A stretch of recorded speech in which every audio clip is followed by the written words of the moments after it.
Hey, Bill. Love the podcast. Back cataloging it like crazy. Here's my fucking problem. I got a roommate who is wonderful. We're buddies. We watch stupid shit and laugh at it together. He's got this girlfriend who is a drain on everything that is fun in the world. I'm not talking about the regular guy-girl argument crap. I mean everything. Quick example, we were watching that BBC Planet Earth series, and we're just looking at the most beautiful shit in the world, literally, and all she could do is bitch about how ugly the birds were. Complain about David Attenborough's voice. Oh, my God. Or get mad at some animal just because it's killing another animal to survive. Horrible. After that would really ruin. Yeah. I haven't seen that series, but it's supposed to be amazing. So I'm already mad that someone would ruin it like that. Potheads love that fucking show. Oh, yeah. That's the best time to watch stuff like that. Hey, man, let's smoke a doobie and see how the world was made. The world's so big, man. Can you imagine if you like a plant, man, and like you'd open up and then close down, and then a bee'd come by, and you wouldn't be scared, man, because he's your friend. That's the best. Here's my flower juice, man. And that's the thing. That's what's so lovely sometimes about smoking pot is that you can do silly, like good, clean, fun things. Like watch a documentary on the planet Earth. And just smoke pot and just laugh and be filled with wonderment. I wish I could do that. Filled with wonderment. I wish I could do that because I can't sit down and watch a documentary on the planet Earth unless I've taken some drugs.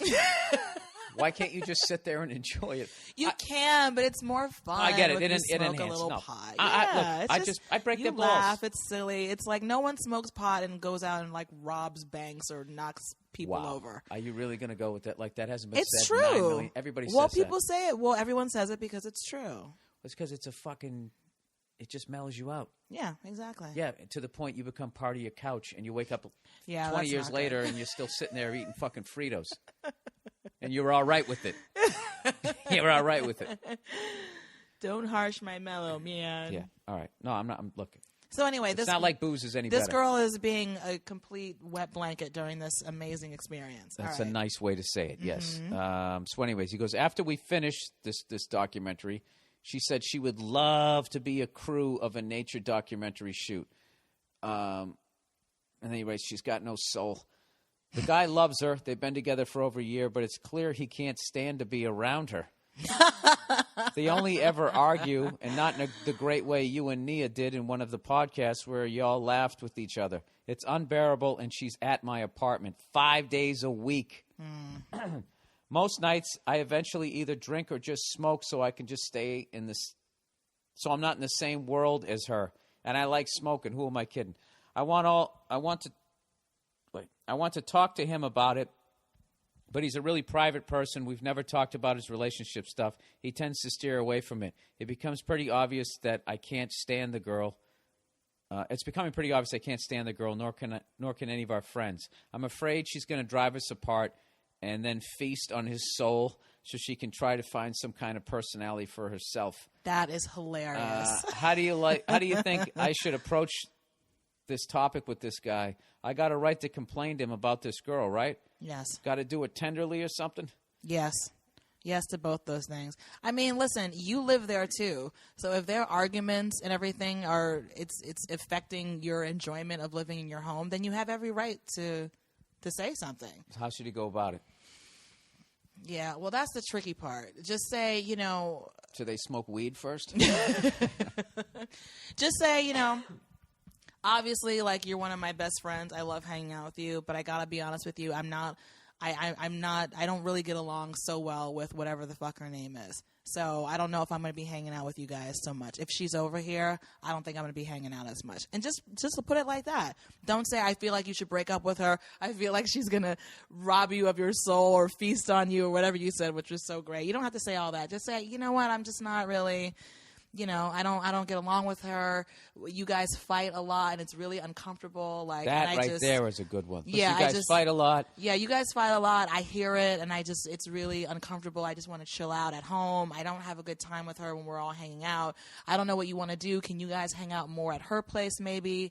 But this isn't working for me. I live here too. I pay half the rent, and you're my friend, so I want to be honest with you. And see what he says. And he might probably just be like, yeah, I know.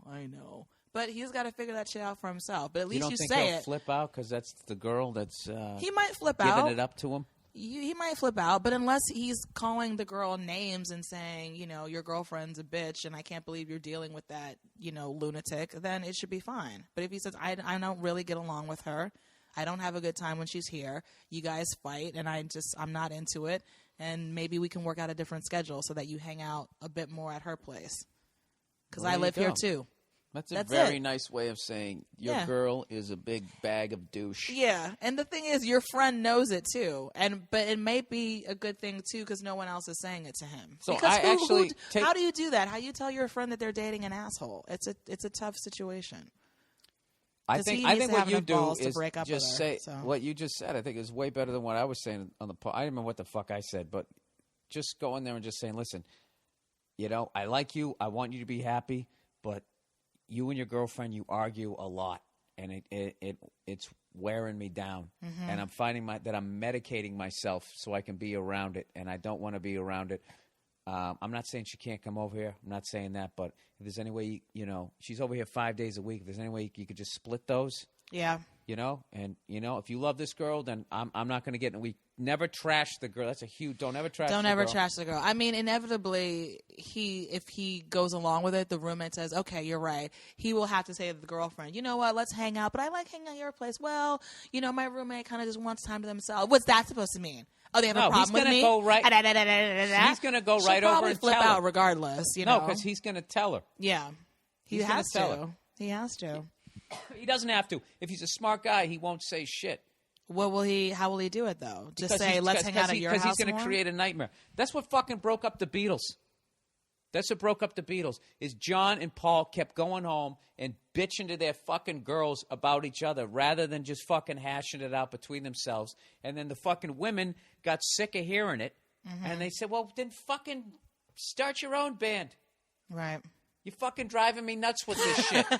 and everybody blames Yoko and fucking, what's her face? But, Linda. That video I showed a long time ago where, what's his face, John Lennon is playing guitar with Chuck Berry, and they're playing some fucking song from back in the 50s that, inspired, like, John Lennon, I guess, to pick up the guitar. Like, they loved Chuck Berry. Mm-hmm.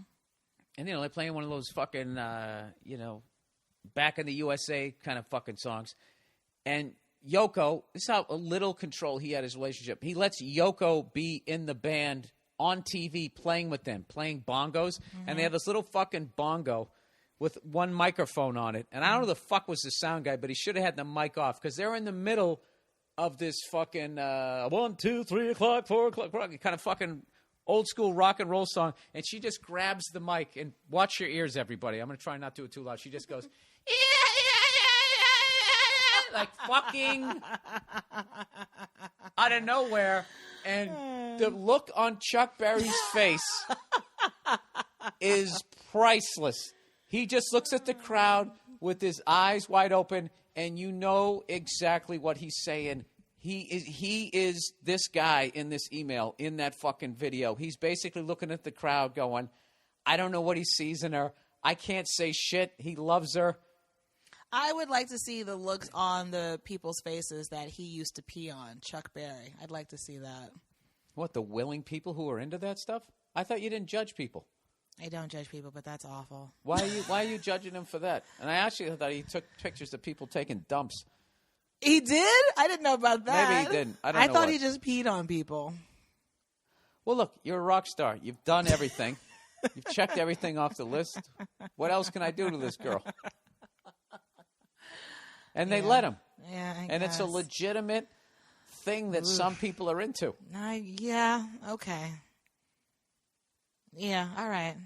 And yes, I try to be tolerant and I try not to judge. No, you're just mad ridiculous. Because once again, this is a lady. I actually blamed the fucking Beatles breaking up on Paul and John being bitches. Okay, can I get credit for that? I got that. Okay, well then can you at least roll with me that I you am shouldn't rolling with you, but you said Chuck Berry. With somebody going, yeah, in the middle of a fucking classic song.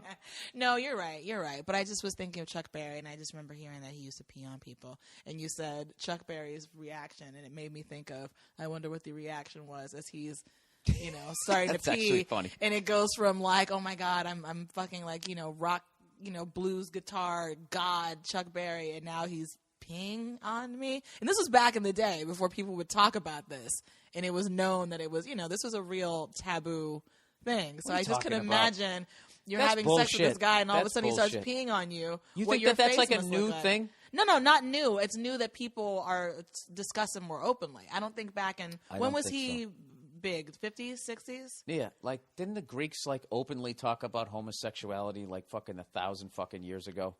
Didn't they do that? Didn't they? Maybe, but they don't talk about it. They had a room just for you to go in and throw up in after you fucking ate. But people didn't. But people like in the 50s and 60s, they weren't necessarily talking about like how common it is for people to want to pee on in the people. golden age of television. They didn't talk about That's a golden my point. shower. Speaking of golden age, let's talk about a new trend sweeping the nation. I had a long time ago. I had this drum teacher, and I actually put this in that book that we wrote, and. This guy was like 70 years old or something. I had a girlfriend, and I missed a lesson. And he said, he goes, a stiff prick has no conscience. And he was breaking my balls. And he goes, so what'd she look like? Let me hear. So I told him the story. So he starts laughing, and he starts telling me this fucking story of how 72-year-old guy. Mm-hmm. All right? This is back in like the fucking 90s. So, this guy was born in the 20s. And he was telling a story. He goes, I used to bang this blonde-haired, green-eyed chick in the park up against a tree, and I sat there with my fucking jaw on the ground because I'm looking at the guy. He looked like Santa Claus. And then I was like, people did that back then? And he just said, he's like, let me tell you something, kid. Every generation thinks they're the first generation that ever fucked. And he went on this whole long thing. Everything's been done. It's all fucking, And so I don't think... I'm not defending doing something like that. Bro. No, it's definitely not a new phenomenon. But it's fucking Chuck Berry. Can we have a little respect here? Absolutely. Right? He should have fucking peed on her in her mouth, and she's going, hey. She sounded like she was getting peed on. Maybe that's why his eyes fucking went wide. He was probably getting aroused. Oh, Jesus.